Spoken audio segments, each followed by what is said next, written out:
Радиоканал «Радио Капитан». Без возрастных ограничений. Авторадио.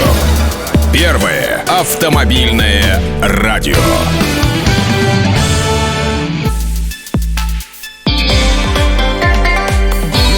Новости. В студии Александр Ерофеев. Здравствуйте. В этом выпуске глава Минфина опроверг слухи о заморозке вкладов россиян. Подробности через пару секунд. Про спонсора. Спонсор выпуска новостей – шинный центр Пирелли, ООО «Легенда Феникс», Россовское шоссе, микрорайон Южный, дом 4. Про главное. Министр финансов Антон Силуанов опроверг данные о планах повысить налоги и заморозить банковские вклады россиян. Об этом глава Минфина рассказал в интервью РИА Новости. Силуанов подчеркнул, что это фейковые вбросы и такие предложения в правительстве не рассматриваются. Министр отметил, что основные изменения в налоговой системе уже приняты, и сейчас экономике требуется создание условий для устойчивости и роста доходов населения.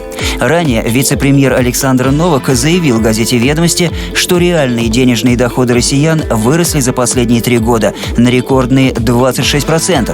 Безработица в России остается на исторически низком уровне в 2,2%, а бедность снизилась до минимальных исторических значений – 6,7%. Про поручение. Губернатор Василий Анохин поручил главам смоленских округов взять на контроль подготовку к летнему сезону. По его словам, состояние общественных пространств и дорог напрямую влияет на комфорт и безопасность смолян. Глава региона поручил наладить системную работу по выявлению заброшенных объектов недвижимости. Нужно провести их инвентаризацию, уточнить правовой статус и найти собственников, чтобы затем решить судьбу каждой постройки. Также глава региона обратил внимание на необходимость надлежащего содержания общественных территорий. Особое внимание поручено уделить покосу травы. Заросли не должны встречаться ни на въездах в населенные пункты, ни на общей территории муниципальных образований. Кроме того, губернатор потребовал выстроить взаимодействие с бизнесом, чтобы предприниматели тоже следили за порядком на прилегающих территориях. Анохин также обратил внимание на состояние дорожной разметки и въездных стел.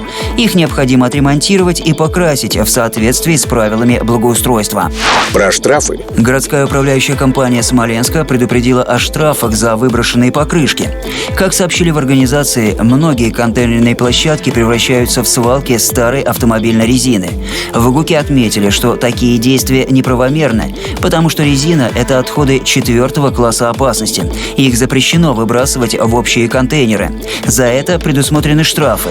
Для организаций до 250 тысяч рублей, для граждан – 5 тысяч. Владельцам старых покрышек необходимо самостоятельно передавать их на утилизацию в пункты приема ГУКа.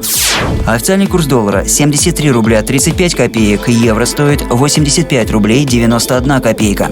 Про погоду. Сегодня в Смоленске дождь и плюс 14. Про спонсора. Компания «Легенда Феникс» и шинный центр Пирелли предлагает оборудование для автосервиса, компрессоры, подъемники, шиномонтажные и балансировочные станки, а также инструменты, расходные материалы для вас. И, как всегда, в наличии все типы размеры легковых, грузовых, сельскохозяйственных и индустриальных шин.